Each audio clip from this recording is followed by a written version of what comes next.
Good morning to you all. It's great being here. It's great seeing you all. And good morning. And it is a great honor to be invited to give a millennial lecture here at the MSSRF, as I feel connected to the MSSRF in a very special way.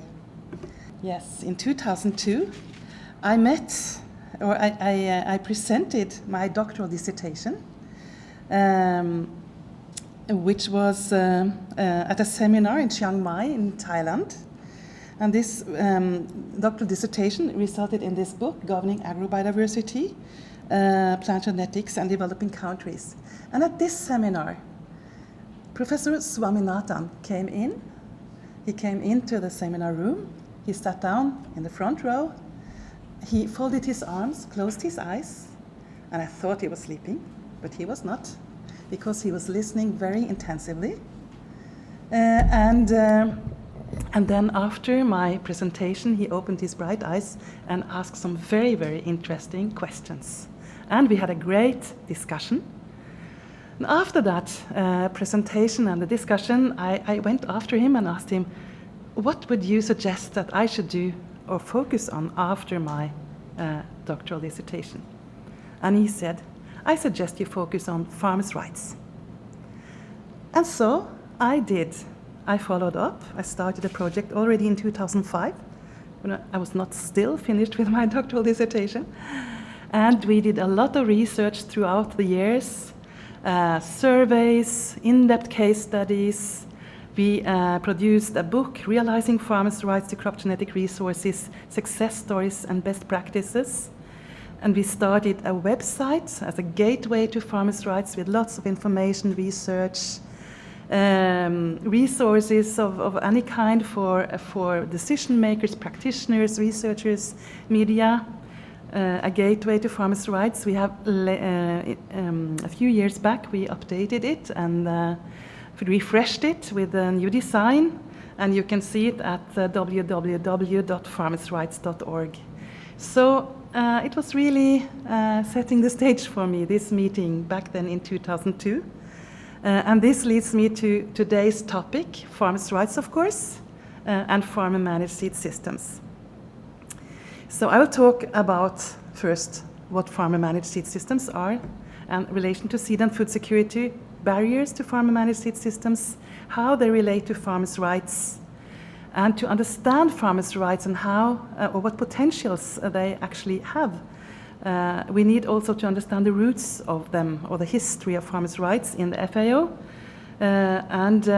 As farmers' rights have been surrounding with many controversies, I have developed a theoretical approach, so to say, or two approaches to understanding farmers' rights, which I will present. I'll say a few words about negotiations under the Plant Treaty, options that have been developed and the current state. Before, I would like to use community seed banks as an example of the realization of farmers' rights, and come to India as a pioneer in these regards. So it's a full program. I hope you will follow me along the way. I start out with farmer-managed seed systems and relation to seed and food security. And first of all, this might be very well known to you, of course, but what is a seed system? How to define it? Actually, there are many very different definitions in the literature. As I see it, farmer-managed seed system, or a seed system is a network of actors involved in the development and management of crop varieties, or the production, distribution, use of seed and other propagating material of these crop varieties, and any legal and institutional structures and processes defining these activities. And now we can distinguish between farmer-managed seed systems and formal seed systems, and they are, of course, very interrelated. So formal seed systems, or informal seed systems, farmers buy certified seed of registered varieties developed in scientific breeding programs. They buy these seeds from authorized seed shops. The seeds have been officially tested for optimal quality. The varieties are genetically distinct, uniform, and stable. They have been evaluated for their adaptation to specific farming systems. The seed sources are normally commercial companies or national research programs. and the structures of the systems are defined by law. Whereas in farmer-managed seed systems, farmers save, use, exchange, and sell farm-saved seed. They use local unregistered varieties and locally enhanced varieties in some instances, as well as varieties from modern plant breeding, according to their preferences and the availability. And through seed selections, they may also enhance or diversify the varieties at hand. Exchange and sale normally takes place within the local community and neighborhoods. And as these systems develop from the ground, there is great variation and diversity between and among them. And the systems are normally not defined by law, or their practices are more or less tolerated under the law. So this is farmer-managed seeds, or these are farmer-managed seed systems in a nutshell. Now, there are some pros and cons. In the formal seed systems, varieties are high-yielding under optimal conditions, but optimal conditions can, of course, not be guaranteed. And in marginal areas, in many countries in the global south, that might be an issue. And the seeds are normally of high quality, but in many areas in countries of the global south, seeds are often not accessible because of long distances, or because of that people cannot afford to buy them or to buy the input required to grow them. And they might also not be available for sowing time, which we have seen in many cases. Farmer-managed seed systems, here varieties are adapted to local conditions and climate change. There's little to no effort to enhance and improve local varieties. Only some few community-based initiatives can be we have seen, and there are other initiatives too, but it's very little effort. And the seeds are readily available and accessible in time for sowing, but may be of varying qualities. And thus, since there is no certification, trust is essential. So this is the basics. But then, of course, farmer-managed seed systems have great potentials. And here is an example. This is farmer Ayelo Dinko in Ethiopia. And she's showing a durum wheat variety, a red durum wheat variety, which has been enhanced and developed through a community seed bank in Ejere, Ethiopia. And it is highly nutritious, and what's more, it is also high yielding and can compare to commercial varieties. And that is because they have been enhanced through participatory plant breeding. So this is just an example of the great potential of local or farmers' crop varieties. And often we can see these potentials, particularly through community-based agrobiodiversity management initiatives. So how does this relate to food security, seed and food security in the global south? Now, in Africa, farmer seed systems account for 80% of all the seed that is being used for agriculture. The formal seed system only for 20%.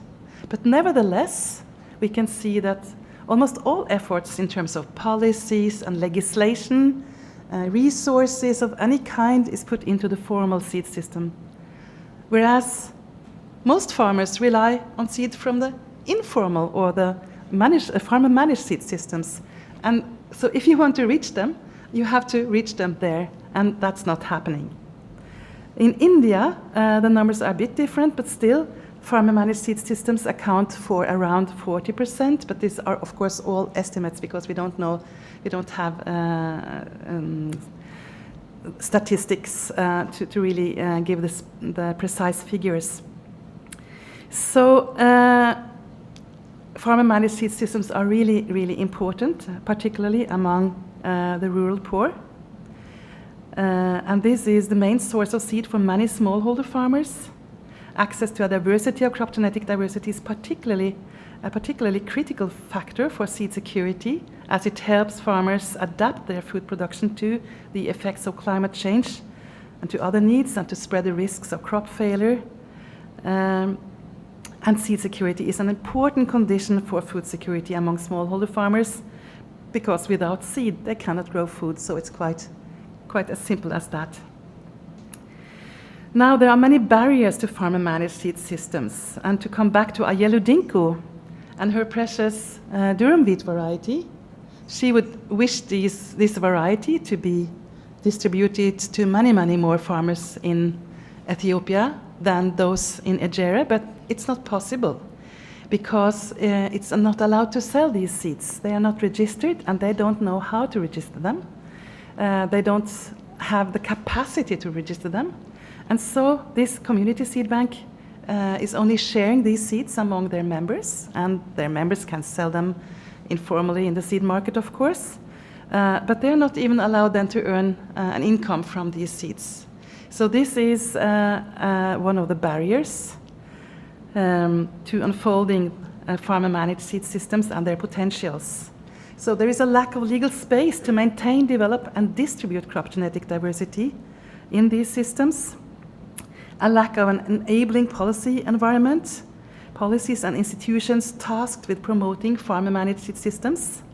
There is lack of technical support, scarce access to technologies, information and technical support of different kinds, for example, extension services, lack of equipment and facilities, storage facilities, for example, and then there is market access, very important.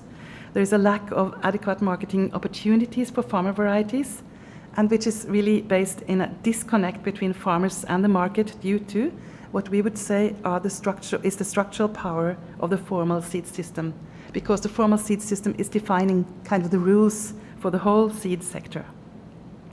So this is a structural problem.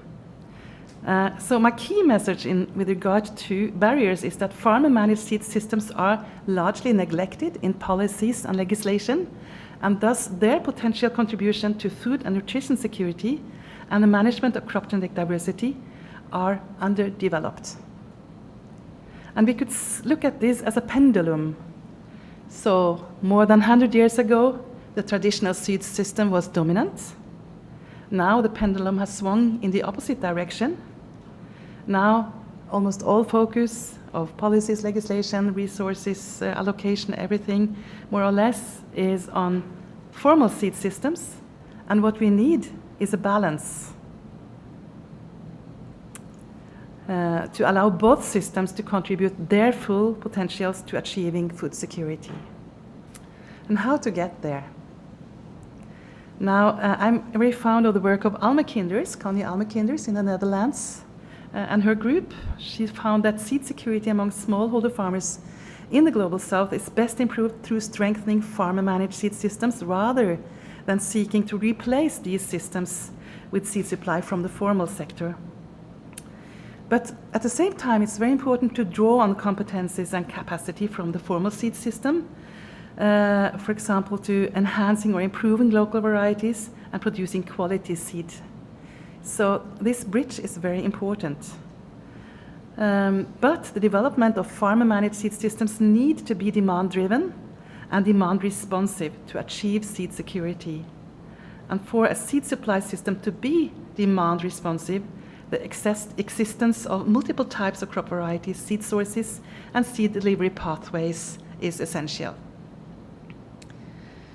So how does this relate to farmers' rights? We'll talk more about farmers' rights a bit later, but right now I would like just to say that basically realizing farmers' rights means enabling farmers to maintain and develop crop genetic diversity and recognizing and rewarding them for this indispensable contribution to the global pool of genetic resources and to local and global food security. And realizing farmers' rights could enable a game change, shaping a bottom-up farmer-led and demand-driven approach to seed security to balance the current dominant top-down supply-side approach, and thereby developing the potentials of farmer-managed seed systems to contribute to global food security on an equal footing with the formal seed system.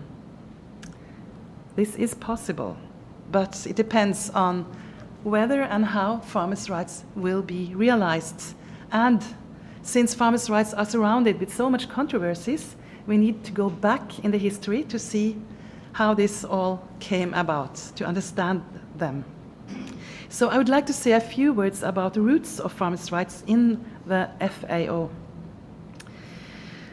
Actually, we could say, of course, there are many ways to start this story, but we could start by the 1970s with a situation where modern agriculture had wiped out so many varieties of crops, and there were accelerating collecting missions taking place, and 85% of the collections were stored in industrial countries. And then there was this NGO representative from RAFI, Rural Advancement Foundation International, which is now the ETC group, Pat Roy Mooney. He wrote the book Seeds, a small booklet actually, Seeds of the Earth, a private or public resource. And he made aware of this situation and he raised it. He warned that collections would serve private interests, and this gave a decisive push for the FAO to take action. So he actually contacted the Mexican delegation to the FAO, and they warned FAO, suggested to prepare elements of an international convention to solve this situation, and that was in 1881. And already in 1981, and already in 1983, they were quick back then. So later, these things took much more time, but this took only 2 years. The FAO International Undertaking on Plant Genetic Resources was adopted with the objectives to explore, preserve, evaluate, and make available crop genetic resources. And the basic principle was that genetic resources is a common heritage of mankind. But the main problem was that central states didn't want to join the undertaking, since this principle was not seen as compatible with plant breeders' rights. So this is how it's kind of started. And then comes Professor M.S.Swaminathan, and he facilitated the discussions at the FAO back then in different capacities and helped bringing farmers' rights at the table.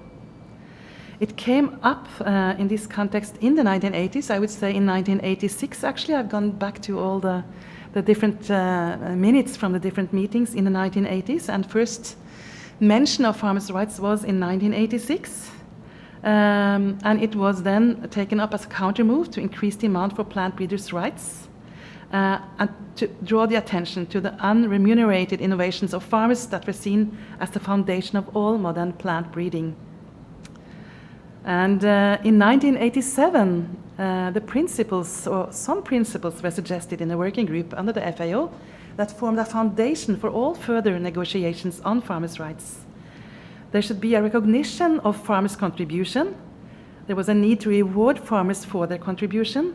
The rights holders were not to be single farmers, but to be communities, or even better, to be entire peoples. So the right holders should be entire peoples. And farmers and plant breeders' rights were to be developed simultaneously, seeking a balance. Later came the Keystone Dialogues, which were chaired by Professor Swaminathan and facilitated a common ground, which led to the first formal recognition of farmers' rights in 1989 by the FAO conference, where farmers' rights were kind of defined as the rights arising from the past, present, and future contribution of farmers in conserving, improving, and making available plant genetic resources, and stating that these rights are vested in the international community as trustee for present and future generation of farmers for the purpose of ensuring full benefits to farmers and supporting the continuation of their contribution to the genetic pool. So all this was still based on the common heritage of mankind principle, which is basically a principle that you could relate to a stewardship approach to managing these resources and a stewardship approach to understanding farmers' rights, and I will come back to what that means. But then started another era, which we could perhaps relate to the ownership approach of crop genetic resources and farmers' rights. Because in 1991, well, first of all, an FAO resolution established that the principle of common heritage of mankind is subject to the sovereignty of states, so that was a blow for the undertaking. And then also the same year, a new version of the Convention of the Union for the Protection of New Varieties of Plants, UPOV, came out, was adopted. It was much stricter. So intellectual property rights were taking more shape. And negotiations were ongoing already since 1986 to establish what was to become the World Trade Organization, with agreement on trade-related aspects of intellectual property rights, TRIPS agreement, which stated that WTO members were to protect plant varieties by either patents or effective sui generis systems, which were not defined then, or a combination.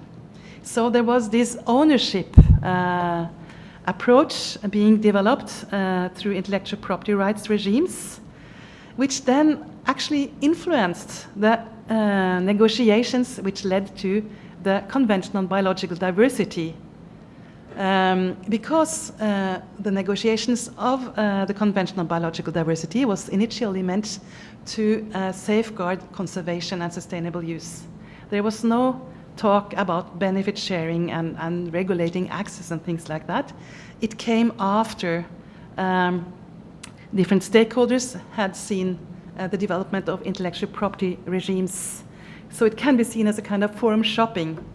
So that's how the objectives of the Convention on Biological Diversity became conservation, sustainable use, and the equitable sharing of benefits derived from use. And also, it was then, it became a bilateral access and benefit sharing system for genetic resources between owners and users as a response to intellectual property rights. So even the CBD had this kind of ownership approach then, which we will come back to. It was adopted, nevertheless, together with a resolution urging the FAO to negotiate legally binding international regime of crop genetic resources, because this approach of access and benefit sharing could never be applied to crop genetic resources, because you couldn't find an owner of a variety, or these are shared resources. So another approach needed to be found. Also, there was a need to solve the outstanding issue of farmers' rights. So, to make a long story short, this, after many, many years of negotiations, led to the international treaty that was adopted in 2001 in harmony with the CBD, but nevertheless with quite different provisions on access and benefit sharing and other things, and it entered into force in 2004. With the objectives of conservation, sustainable use of crop genetic resources, and fair and equitable sharing of benefits arising from their utilization for sustainable agriculture and food security. Now, farmers' rights in the plant treaty,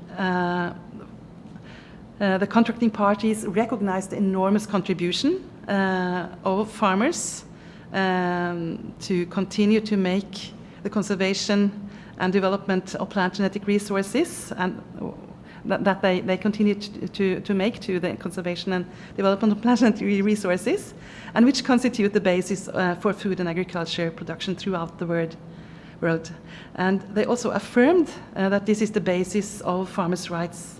And then there is the Article 9, which states that the responsibility for realizing farmers' rights rests with national governments, and it states possible measures to protect and promote farmers' rights, which include protection of traditional knowledge and the rights to equitably participate in benefit sharing, and the right to participate in national level decision making of relevance, and we'll come back to all of this.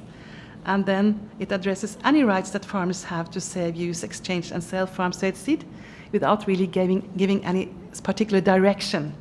So it states that these are rights, but it doesn't say exactly what countries should do.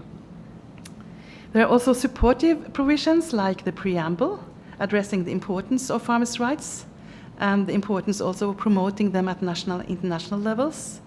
And there is Article 5 on conservation and Article 6 on sustainable use, and all this is very interrelated. Now, looking back at this history, I would suggest two approaches to understanding farmers' rights: the stewardship and the ownership approach.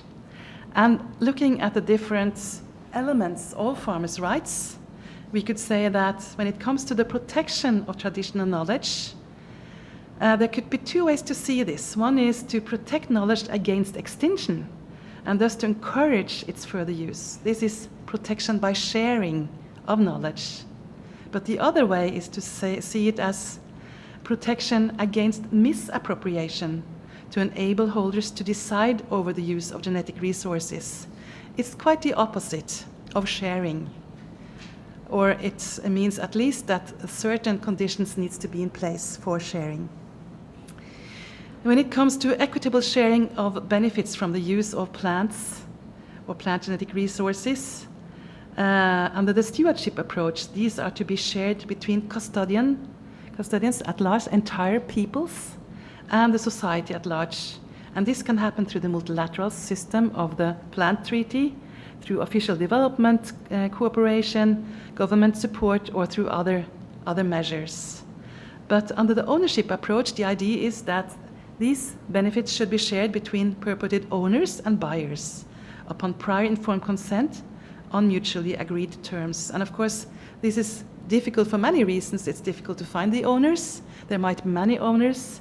And also, those farmers who are conserving specific varieties now, which may be interesting in future, will never benefit from this. So there are really some flaws to this, but this is then the ownership approach.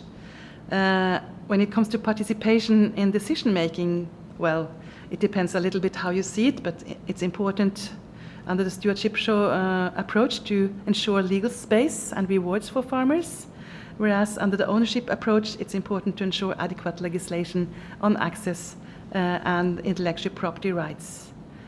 When it comes to farmers' rights to save, use, exchange, and sell farm-saved seed, under the stewardship approach, it's important to uphold legal space for them to freely continuing to contribute to genetic pool to save, use, exchange, and sell farm-saved seed. Whereas under the ownership approach, it would be rather important to ensure that farmers and breeders' rights are taken care of by enabling farmers to register varieties as incentives to contribute to the global genetic pool. So these are quite different approaches. And the question is, and we can see them, there are different groups which adhere to the stewardship approach and to the ownership approach. And the question is, how can this be combined? Is it possible to combine it? We have provided some examples in our book on farmers' rights. And I will show you a few of those, not too many. But the protection of traditional knowledge. Here is a fantastic potato catalog from Peru, from the Andes. It's showing not only the potatoes conserved and maintained, but also lots of information about them, including markers, molecular markers, and also the farmers who are the custodians of these potatoes. So this is actually establishing prior art. So it's not possible to have intellectual property rights on this material in the way it exists now. And also there is a special clause against misappropriating them in the catalog. And it is a way to share this information. And it's very useful because potatoes are kind of climbing in the Andes due to climate change. So sharing traditional knowledge is very important for farmers to be able to introduce other potato varieties than the ones they used to grow. When it comes to participating in benefit sharing, it is more difficult because you cannot really apply this bilateral approach. So it's more about sharing benefits between the society at large and farmers who are contributing to the genetic diversity. There are many promising approaches here. Most of them are non-monetary, like community seed banks, participatory plant breeding, schemes, seed fairs, festivals, capacity building, reintroducing traditional varieties and population, adding value to diversity, and it needs to be funded through the mechanisms I already suggested.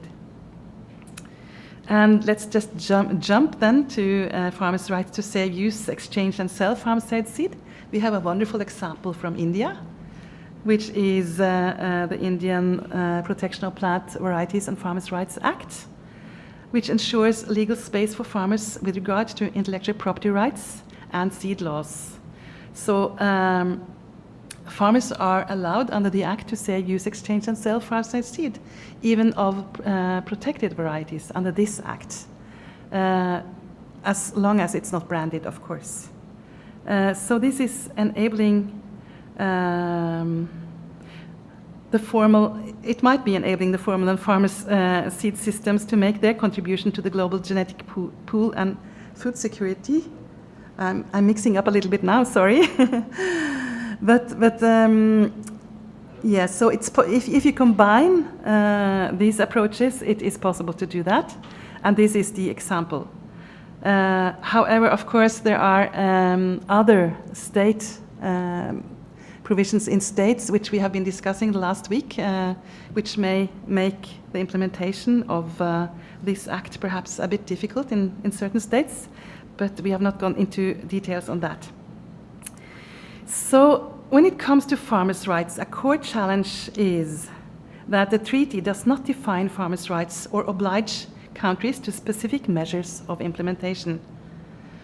But as an international regime, the treaty provides an arena to develop international norms. And that is a very, very important function. And seeking a sound balance between the stewardship and ownership approach is key, I believe, to making progress. And there have been several global consultations and other processes to develop international norms. So the international treaty is an arena for developing these joint norms, and I think that should not be underestimated. So let me show you a few of the consultations. These are this is the first informal consultation on farmers' rights in 2007, organized by the governments of Zambia and Norway and the Fridtjof Nansen Institute. We were 30 people back then, not so many. Then in 2010, we organized a global consultation on farmers' rights. That was then the Fridtjof Nansen Institute together with the Institute of Biodiversity Conservation of Ethiopia, supported by the government. And we were 60 people at this consultation. And then in 2016, Government of Norway and Government of Indonesia and the Secretariat of the Plant Treaty organized this global consultation, and we were 100. So many more people discussing and negotiating around farmers' rights, and this led to the first breakthrough for farmers' rights under the treaty at the Kigali governing body session, governing body session 7, where it was decided to produce an inventory of national measures that may be adopted, best practices and lessons learned from the realization of farmers' rights, so as to inspire the world, so to say, and based on this inventory to develop options for encouraging, guiding, and promoting the realization of farmers' rights as set out in Article 9. And finally, a group was established. There had been fights under the treaty for many years to establish a group, and now a group was established. And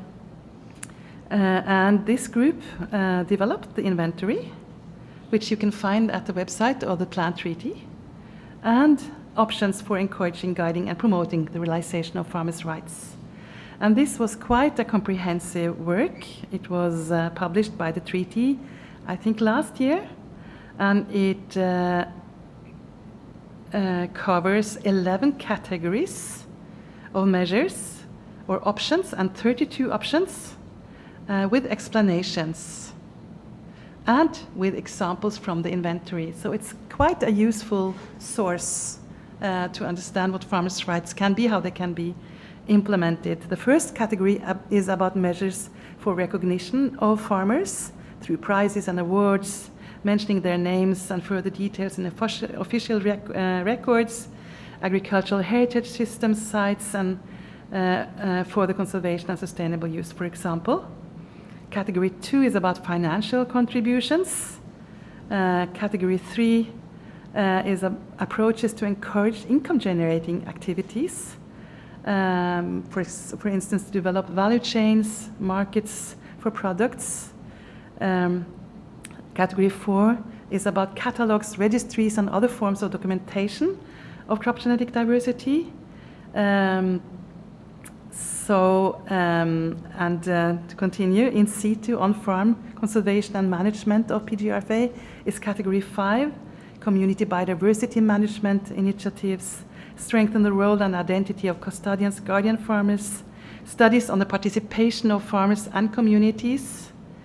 And then Category 6 is about facilitation of farmers' access to a diversity of crop genetic resources like community seed banks and the like, farmers' seed festivals and fairs, farmers' access to material from gene banks, supporting farmers' own seed systems. Category 7 is about participatory approaches to research, like involving farmers in such research, and development, participatory plant breeding, participatory research. The 8th category is farmers' participation in decision-making at local, national, sub-regional, and international levels. So how to participate in decision-making, like in national advisory committees, commissions, council, and working groups, and also how to organize policy dialogue processes. So it's very comprehensive.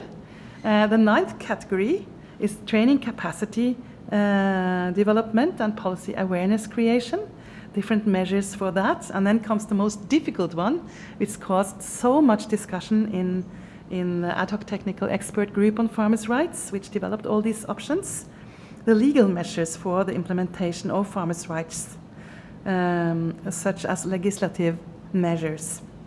And so this is the co-chair's proposal, since the ATEG, the group, could not really agree. They were close but could not manage to agree within the short time that was at our disposal. So this is about national legislation and administrative and policy framework relevant for the conservation of farmers, conservation and sustainable use of PGRFA, so realizing farmers' rights in that, and realizing farmers' rights through reviewing and as appropriate adjusting intellectual property law, and the same for seed laws and related procedures, and then to look at national laws for access and benefit sharing and adjust as appropriate also with regard to farmers' rights, and to continue studying national and international policies and laws in this regard. So that's what we ended up with, or the co-chair's proposal, which was supported by many. And there was a last category on emergency assistance. So this is a very comprehensive work, and these are kind of the details of options which can be applied to realize farmers' rights. It's a new platform for promoting the realization of farmers' rights, but how will it be used? That is, of course, up to us and everyone who is engaged in realizing farmers' rights. So the ad hoc technical expert group on farmers' rights is now focusing on assessing implementation. It's still ongoing, the work of this group. The results will be presented at the next session of the governing body, which is in Peru, in Lima, in November this year. But after the options were kind of adopted in the international treaty, there was a global symposium on farmers' rights in Delhi. That was a great experience. Many participants, more than 100, and sharing experiences from the realization of farmers' rights and also promoting the options. So this was a long story about the development of farmers' rights under the treaty. Of course, there are many examples. I would like to highlight one example of how farmers' rights can be realized, and that is community seed banks. And I would first like to show you this continuum for gene banks or ex situ, or conservation, you could say, conservation of crop genetic diversity. So you could see that community seed banks can be regarded as a missing link between national gene bank and international gene bank and the whole system at that side, and farmers, because community seed banks are arenas where seeds from national gene banks can be multiplied. So if a farmer asks for an accession of seeds from a gene bank, he or she will get only a few seeds. They need to be multiplied, and that is the work happening at community seed banks. So I think community seed banks has a very important place or role to play in this continuum. Now, how do community seed banks relate to farmers' rights? First of all, they are platforms for sharing traditional knowledge, keeping it alive and further developing it. And some become really knowledge hubs. And as for benefit sharing, they are platforms for that as well, because they provide facilitated access to seed diversity, participatory plant breeding if they have, and they develop capacity and livelihoods, many of them, depends on what activities they have. They are platforms for participation in decision making, in breeding decision, in influence of local and national policy and priorities, depending on how they are organized. And they are also platforms for enhancing farmers' rights to save, use, exchange, and sell farm-saved seed, as this happens then within the community seed banks, particularly the first three parts of that.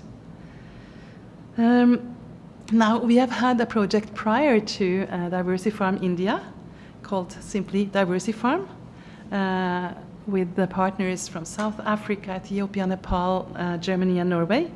And we have carried out in-depth case studies in Malawi, Ethiopia, and Nepal. And we found that well-functioning community seed banks provide platforms for developing the potential of local crop diversity for food nutrition security, among other things through ensuring access to high-quality seed of a diversity of crops. Yes, so it's seed security. Enhancing local varieties according to farmers' preferences. And in addition, they contribute to capacity building, empowerment, and organized access to extension services and other services. And we found that well-functioning community seed banks led to improved productivity, food and nutrition security, and to some extent also to livelihood development. And we studied factors of success, and there are many results of that, which I cannot highlight here because time is not sufficient. But the most important barriers are that it's not allowed to sell seeds, or their most important asset, namely the seeds. So this gives limited outreach in this regard and limited possibilities for generation of funds for their operations. Also, lack of access to technical support when donor support stops, so it's a sustainability issue. And in most countries, there is no or little support through policies and legislation. So there are structural barriers to scaling out community seed banks. So it's really important to continue research in this and to try to find ways to solutions. And here I think it's very, very, very interesting to work in India and with the MSSRF and hopefully other partners on how this could be achieved. Because India is a pioneer of farmers' rights. First of all, India has a great diversity, as we all know. This is from the exhibition at the governing body session that was in New Delhi. It was enormous. And India has shown leadership in the past, as we have talked about. And India shows leadership today. They have been co-chair of the FAO ITPGRFA expert group on farmers' rights, the ad hoc technical expert group on farmers' rights, together with Norway. India hosted the 9th session of the governing body in 2022 and the Global Symposium on Farmers' Rights in September 2023.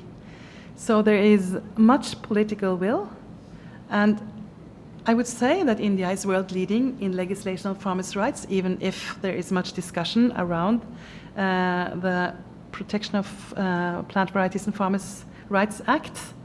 But it is balancing farmers' and breeders' rights, safeguarding farmers' rights to save, use, exchange, and sell farm-saved seed, and provides farmers with many further rights.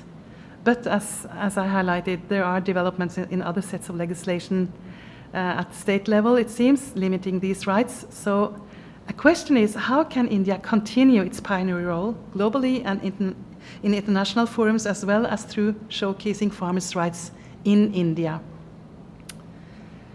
I wanted to say a few words about community seed banks in India, because perhaps India is really world leading also in community seed banks. We have tried to count in Diversifarm India, the project. We have now documented, mapped 295 community seed banks. We know of more than 800 community seed banks, and we think the number is much, much higher. So that is really putting India in a leading position in this regard. This picture is from a community seed bank in Bankura district in West Bengal, thanks to Anjan Kumar Sinha for the photo and this photo. And this leads me to our project, Diversifarm India, which we started last year, lasts until 2026. We hope it will be, this can be seen as a pilot project and that we can continue and rolling it out in larger scale. It is about unfolding the potentials of community seed banks for food and nutrition security among smallholder farmers in India through the realization of farmers' rights. And it is designed to strengthen community seed banks and farmer-managed seed systems and farmers' rights in India, and will provide an overview of community seed banks, invite them to share experiences through a joint platform, and seek to develop solutions to joint challenges and identify how best practices can be scaled out. These are the objectives. We are mapping right now, as I said, community seed banks. Based on this mapping, we are developing a typology, also supported by a literature and document review. Based on the typology, we will develop case studies in one state, pilot state, Odisha, to identify success factors. And based on that, again, we will develop capacity building measures and discuss with stakeholders all the way, enabling institutional environments and conducive legislation, policies, strategies, and measures, and try to find out how this could be shaped to support in a sustainable way community seed banks. We will not establish a single community seed bank, but try to find out how they can be strengthened. And involvement and collaboration is very key. We are now discussing how to develop a platform with a GIS map, interactive map, with the information on the community seed banks we have mapped. And there are more things in the pipeline, and of course communication. So we are happily working with the MSSRF on this project. We hope also that the National Bureau of Plant Genetic Resources will come on board. They are waiting for clearance. They participated in developing the proposal and are highly motivated, so we just hope it will happen. And there is an advisory group of distinguished people from India, which is really very much supporting the project. We have a website, and thanks a lot to Dr. Balu and the center in Chennai for this very nice photo that we have on our front side. This is a preliminary website. It was supposed to be at the NBPGR website, but since we are waiting for them to become a fully fledged partner in the project, we have this preliminary website where you can already find a presentation of many of the community seed banks that we have mapped and information about the project. So, concluding, very briefly concluding and giving a question, farmer-managed seed systems are vital for seed and food security among smallholder farmers, but farmer-managed seed systems are largely neglected and their potentials are underdeveloped. So realizing farmers' rights is a strategy to unfolding the potentials of farmer-managed seed systems, and their realization is urgent to contribute to reaching the Sustainable Development Goal 2 on food security. Strengthening community seed banks is one way to realize farmers' rights across governance levels, not only at the local, but also at district and national level, and even perhaps internationally. And the question is, how can India continue its pilot role in promoting farmers' rights? And with that, I thank you for your attention.